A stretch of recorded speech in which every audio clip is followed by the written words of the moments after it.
Hello, and welcome to Coffee on Korriban.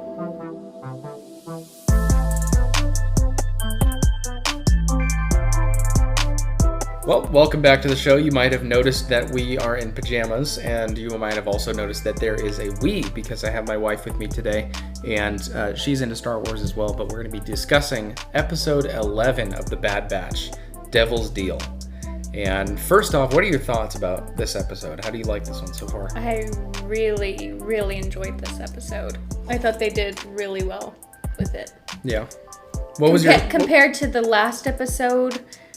Last episode wasn't my favorite, but this one I really enjoyed because I was able to connect with the characters from Rebels. Yes. Which is the show that really got you into Star Wars. Yes. Because you'd seen the movies Yes. and stuff, but watching Rebels with me and stuff was what got you interested in the larger universe of Star Wars. Correct. First off, before we get into some of the notes we took down, is there any standout moments that really stand out? Standout moments. Well, I think what stood out the most was how this was not in the perspective of the Bad Batch. I really liked that. It was more focused on Hera and all of their people rather than one of the... Yeah. Which is what I really liked about last week's episode was the world building. That's what I want to see in Star Wars is what's going on in these different worlds, these different planets and stuff, and how are each of them adapting to the new empire. That's what I want to see. That's really interesting to me. And I'm glad that we got more fill in to the extended universe in this episode like we did last week. The reason we are in our pajamas is because it's 1 a.m. right now, and we had a crazy peanut that took a little while to get to bed, but she's asleep now, and so now we're filming this right before we go to bed. But pajamas are cozy, and pajamas and coffee is even better of a combination. I was really surprised with this episode. I wasn't expecting anyone familiar. And the moment I saw the parents, I thought, they look familiar, and these names sound familiar. And the moment I saw Chopper, the moment I saw him, I thought, wait a second, he looks familiar. And she mentioned Chop, and I thought, Chop. How do I know it that? Took you a little while. I haven't watched Rebels in such a long time, and as soon as it clicked, I looked over at you and I said, Chop. Another thing before we get into our notes is I hear people complaining online about cameos and different characters appearing and saying, oh, that's making the Star Wars universe so much smaller than it actually is. Like, what are the odds that such and such character will pop up? Well, I mean, with Cad Bane, he's the bounty hunter because Jango Fett is not in the picture anymore. So, of course, he's going to be the one that they send if they need the top dog. So it's not like they're just randomly meeting into him. He was the guy that they would send. And the same thing with the Syndulas on Ryloth. No. This is the planet that we're seeing, and if the Bad Batch is doing gun runs for Sid, of course they're going to go to that planet if that's what they need. So it's not like they're just throwing in Hera and Chopper because to tie it in with Rebels. There's a bigger meaning behind it. So I see a lot of complaints online about people talking about how they shouldn't have so many cameos because it makes the universe feel small. But if there's a reason for the cameo and there's a reason for that character to be there, I don't think it's out of place. They've already thrown in Kanan in the beginning episode, so why not tie in with Hera? I thought that was awesome. The same age at the same time. They tied in, her dream of always wanting to fly. She mentioned that in Rebels. Yeah. First thing is the Syndulas. It's really cool to be able to see them as a family in there and stuff, because we got a little bit of information about Hera's backstory in Rebels in that one episode with Thrawn where he had the little talisman or whatever that artifact was. He was talking about her family history with her and stuff, but now we actually got to see that. It was cool to see their little family dynamic that they had going on there.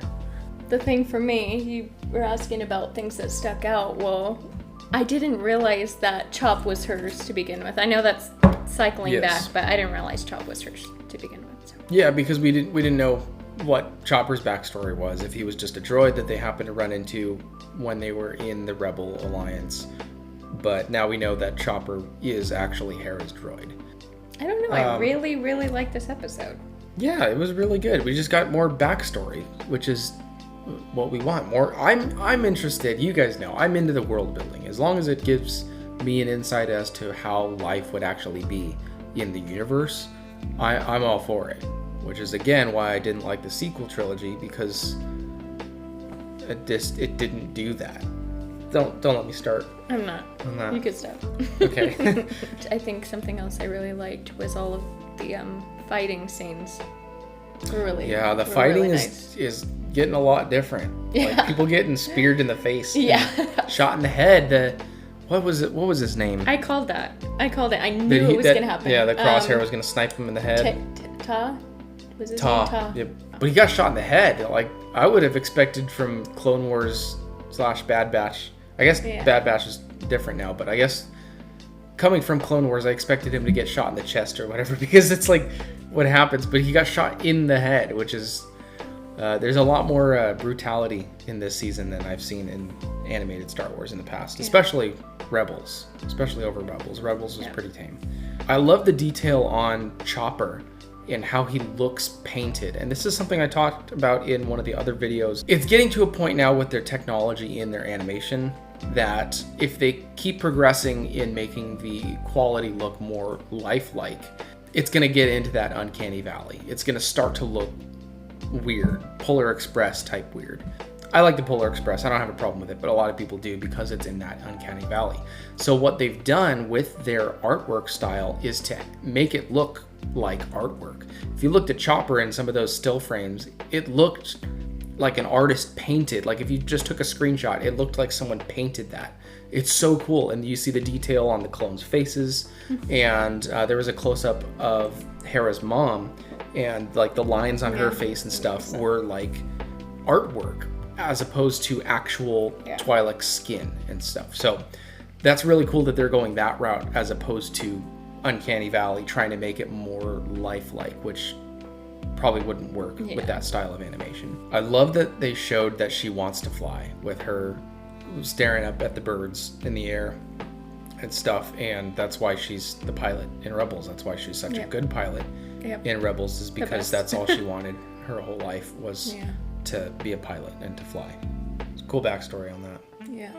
The moment I heard that they were accusing her of treason, and then when they saw their people up on the mountain, and they said, don't shoot them down, let them report back, because they wanted the father to come out.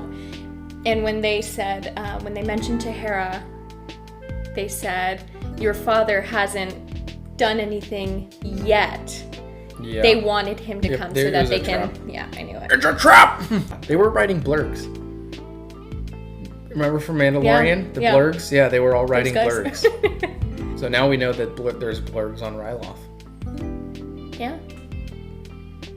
Don't forget. That clone, I couldn't remember if I'd seen him before. And again, to my deep regret, I have not seen all of Clone Wars. So he might have been in there and I just didn't know. The one standing by Toph? Yeah, Hauser was his name. Hauser. I hadn't heard that name before. I don't think I've seen him before, but that was his name, Hauser. Did you notice, I don't know if it was just me or not, did you notice when Toph got shot by the other guy, did you notice he had that look of like, what? Like he was confused almost? Which is actually another thing that I forgot to write down that I wanted to touch on is maybe their inhibitor chips are starting to wear off, because Hauser did not seem too keen on following all the orders. That's what When Todd gave him the order to defend, he was like, yes, sir. Yeah. All right, fine. And he didn't seem to... Well, when he was trying to calm down Hera's father, he was saying, you don't want to do this, and then... Yeah, he was much more lenient on how he was acting as opposed to all the other clones that have acted on Order 66 up to this point, who was just like completely mind wiped. This is the way everything goes, and if you go against us, we will hurt you and stuff. Hauser wasn't like that at all. No. And it's kind of making me think maybe the inhibitor chips are starting to wear off now. Or become less effective. Or and maybe there are certain ones who are. maybe he was one of the ones that was just affected less by it. Yeah. Maybe. I'd like to think that they're wearing off, and this is why they have to, get rid of the clones and just go to stormtroopers, is because Order 66 is taking a toll. And we know that the clones are aware of how they're acting. They just are powerless to stop it. And so, can you imagine that battle 24/7 going on inside your head between what you're doing, but you can't do anything about it?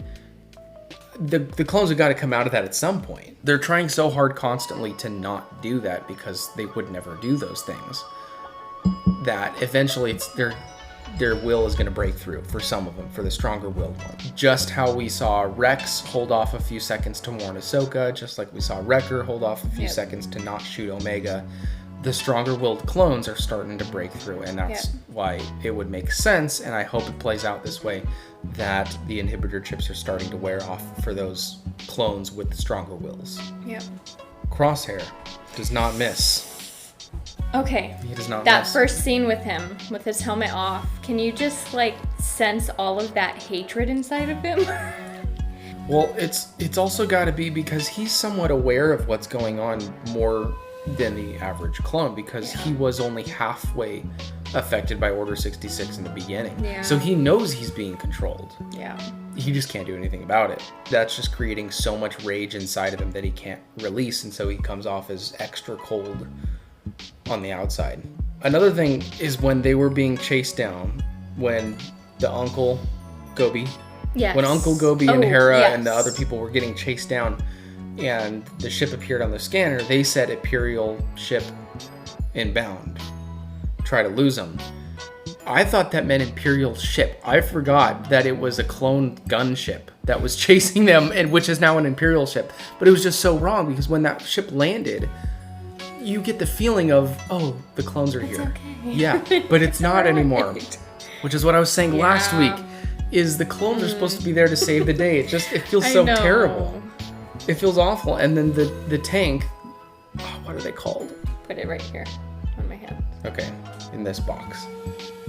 It's not cool to see all those ships that we associate with the good guys and the good side now being associated with the bad people. It's just, it's not comfortable. It doesn't feel sit good. well.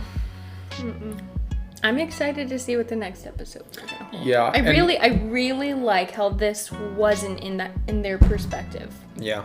I really like that. And again, back to the world building. It's getting really good now. The last 2 episodes, for me in particular, were really good on that front. And I feel like the people that didn't make it past episode 5 or 6 or whatever are missing out on all that. This is something I was afraid of in the beginning. What if this just turns into a kid show and it's just a group with the kid and they're going off on missions and stuff? And it is a little bit of that. But we are getting so much backstory, which is the benefit of Clone Wars, and the benefit of Rebels is if you can look past it's a kids show, there's so much lore and world building and history to really dig into, and it really fills in a lot of the gaps really well. And this show's doing that really well so far. I really think so. Yeah? Yep. Time to go to bed? Time to go to bed. Okay. Anyway, this has been Coffee on Korriban. I hope you guys have enjoyed this episode discussion for episode 11. We can take a sip. And if you guys have enjoyed this series of discussing the Bad Batch as the episodes come out, I appreciate that. If you've made it this far in the video, I really appreciate that. And we're so close to 500 subscribers. Super, super close. Super, super close to 500. Maybe this video pushes us over the edge. We don't know. Two thumbs. 2 thumbs. 2 thumbs. These ones. Anyway, thank you again for watching, and I will see you wherever I happen to see you in the galaxy.